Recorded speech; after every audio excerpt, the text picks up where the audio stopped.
Hi, my name is John Cosgrove, and I'm the Senior Product Manager for Imperva's bot and client-side protection products. Today, I'll talk to you about automated attacks. They're the most prevalent vector still on the rise. Before we get started, I'd like to just discern the difference between what a traditional security tool like a WAF might protect against and why automated attacks are different. Automated attacks are driven by a human actor using software at scale. They usually have a financial motive behind their actions, and they differ because they generally look exactly like human requests. While WAFs take care of things like code exploits and security vulnerabilities, automated attacks center around abusing business logic. That business logic is what your normal users do anyway. But the at-scale abuse makes these different and harms your business in the end. These are the three main use cases that we see in our client base when you need protection against automated attacks. While Imperva's Advanced BOT protection does offer protection against the OWASP top 21 automated attacks, these three are the main ones. Account takeover, that's unauthorized access of user accounts because of credential spills on the internet. Inventory abuse, things like aggregating data such as price scraping or inventory availability to downright sniping or scalping items as soon as they go on sale, so real humans don't have access to them. Bot operators immediately resell these products on the secondary market at high markups. Lastly, carding, or any kind of stored value abuse. That's the fraudulent use of gift cards, rewards points, anything with stored value, including credit cards. So guessing their numbers, iterating through them, and using them for fraud. In today's presentation, I'm going to focus on account takeover. If you're interested in the other ones, I've listed the OWASP automated threat references. And of course, we'd be happy to talk more offline. I'd like to start with these two quotes. And at first, they might seem unrelated.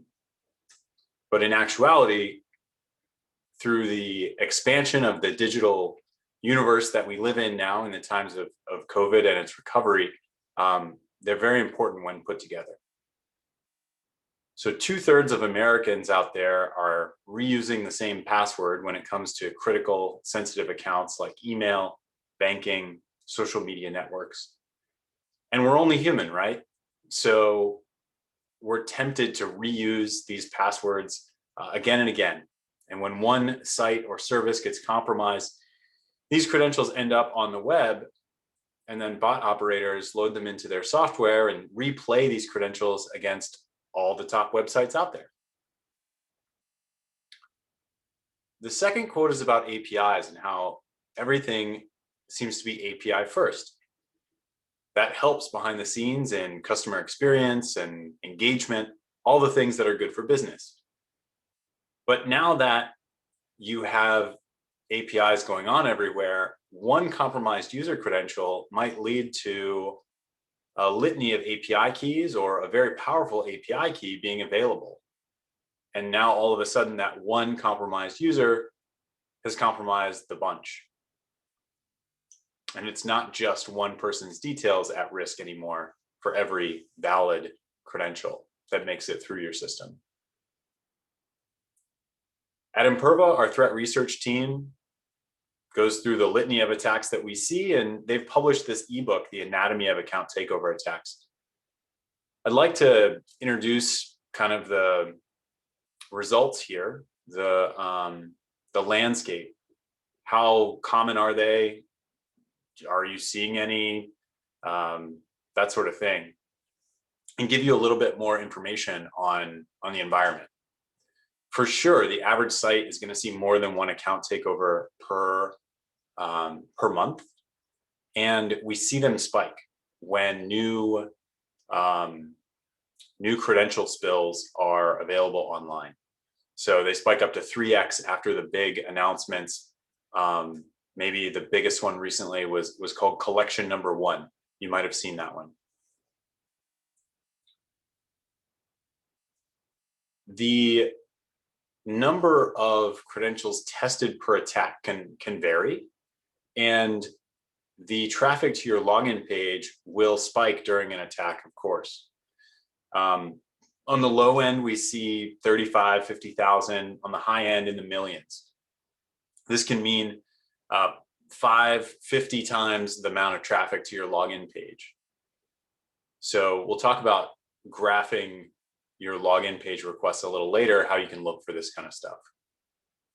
In the end, it can mean hundreds of thousands of compromised users in a successful attack. So it's really important that this is on your radar. And of course, Imperva is here to help. We'll go through that in the product demo later on. If you're looking for where to start, the weekends are typically a target. You've got the bot operators off from their day jobs, and attacks seem to spike on Fridays and Saturdays. For the operational folks in the audience responding to these types of attacks, you might not be surprised to have your weekend ruined. You might be nodding your head about a recent ruined weekend, but that's what we see. When it comes to type of attacks, we've narrowed it down into 2, and they're about split 50-50 here: the volumetric attacks and the low and slow attacks. So volumetric attacks send requests in bursts, either spikes on a graph or high plateaus you could think of visually. And so if you have your sim tool and you can graph your login requests by themselves, don't graph it with the rest of your traffic because it won't stand out. But just graph the login requests by themselves and look for the spikes, look for the plateaus of consistent traffic over time that will stand out against the circadian rhythm, that normal rise and fall of daily user activity. So look at a couple days at a time if you can, and try to spot anything that stands out. The low and slow attacks will be a little harder to find. But if you are someone that operates in just a few time zones, take a look at your overnight traffic. And if it never really goes to 0, that could be a good sign that, especially if it's significantly above 0 in the overnight hours, can be a sign that there's a low and slow attack ongoing against your properties. When it comes to how often these happen, I mentioned the average site sees 2 to 3 per month. Some sites see many, many more. The low and slow ones are hard to differentiate, but we took the volumetric ones, and the vast majority of sites see more than 1 attack per month. Before I get too far, I want to talk about CAPTCHA. I think CAPTCHA can be okay, used sparingly, but in general, I know I probably already, solved 2 or 3 of them today before I started work on just some personal sites, and I think they kind of treat our customers like criminals if you use them against everybody.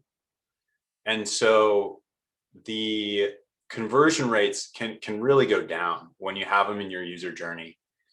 And if you think they're going to be successful against a motivated attacker, it's just not true. There are CAPTCHA farms out there that will solve CAPTCHAs relatively cheaply.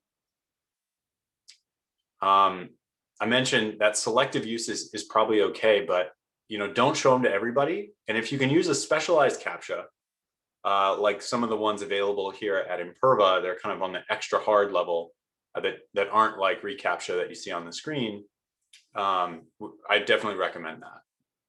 So I do want to show you an example of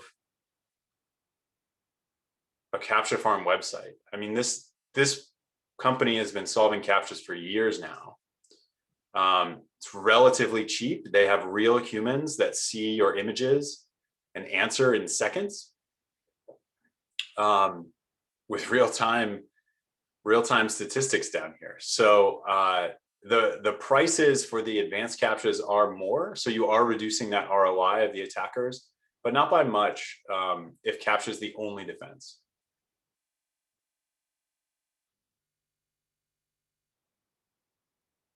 So let's see what else we can do besides just capturing everybody. I want to show you a product demo of account takeover protection from Imperva. You'll understand the visibility that it provides, and we'll talk about some of the features and the outcomes that it can enable for your business. I'll talk about the technology that it uses, some of our models and the behavior that they're looking for. And we'll also touch on Imperva's network effect and our IP reputation intelligence and how that's kind of seamless between products. So let's launch over to the demo.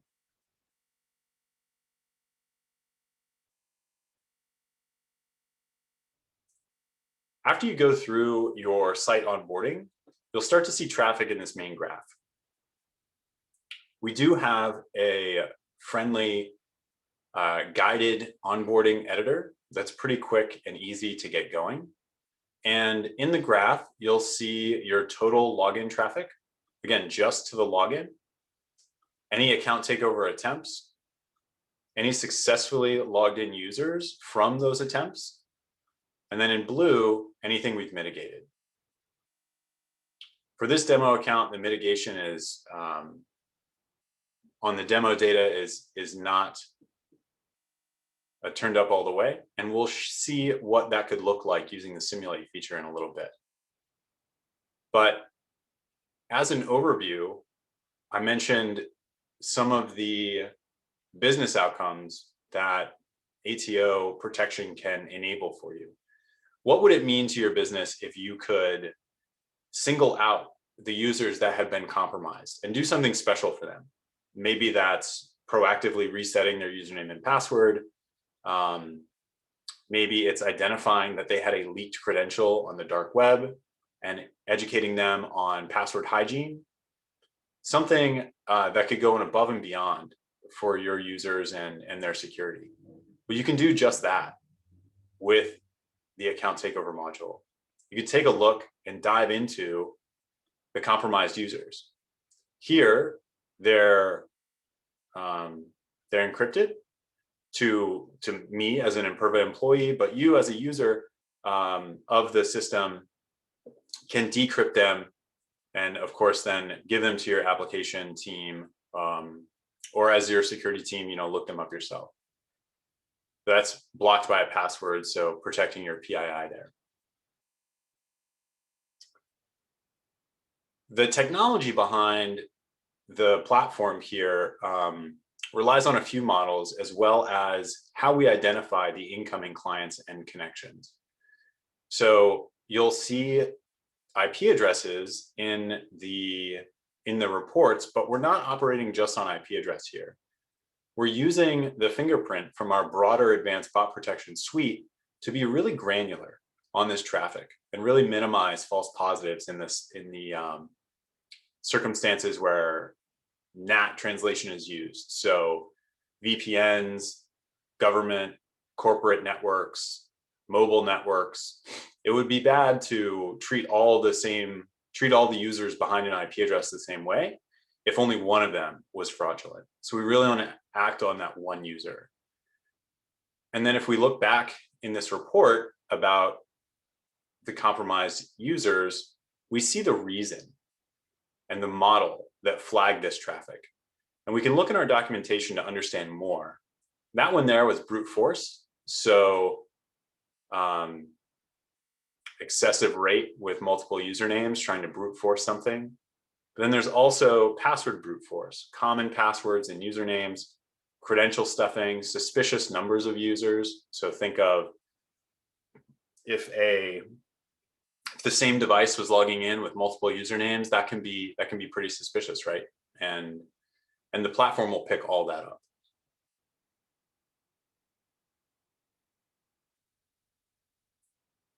The total number of compromised users here is kind of a deduplication from this list.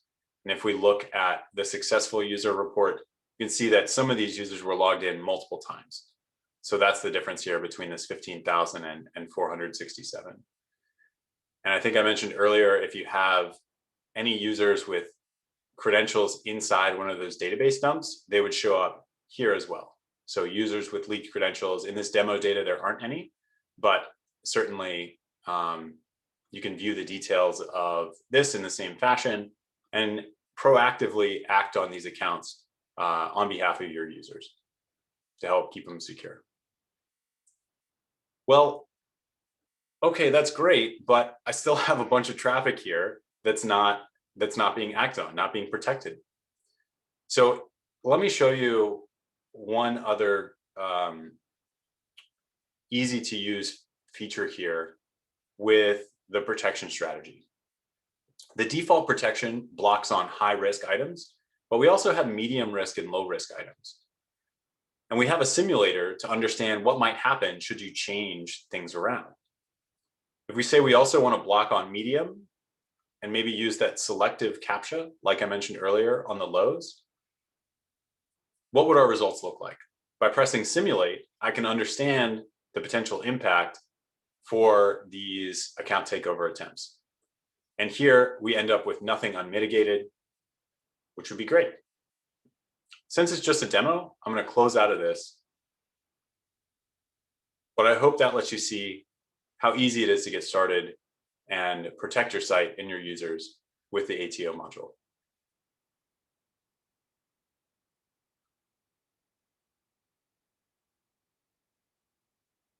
Oh, before I forget, let's take one last look at how the IP reputation fits into the broader product suite.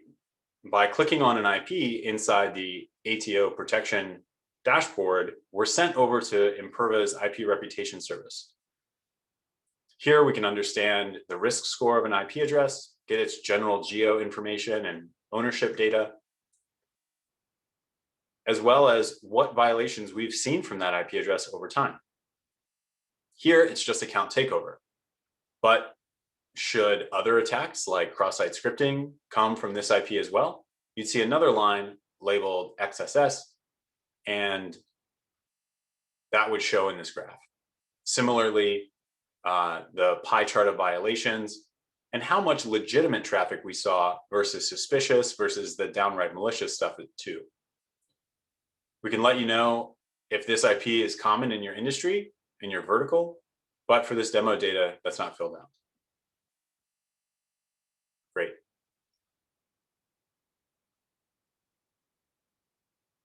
Now, before we wrap up, I'd like to send out a call to action. If you're a Cloud WAF customer, you have the ability to turn on account takeover today, even in a trial mode, and get started. There's a quick onboarding tutorial that can walk you through how to get started in just a few minutes. If you know your login endpoint and can simulate a working user and a failed user, you'll be up and running in no time.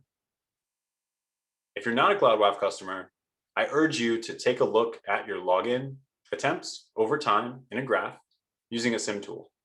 If you don't have that, go and use even command line tools to cut up your logs and throw something together in Excel, because I think it'll be eye-opening for you. Of course, we're here if you'd like to trial the product as the Cloud WAF or even just the ATO protection. That about does it. Thank you very much.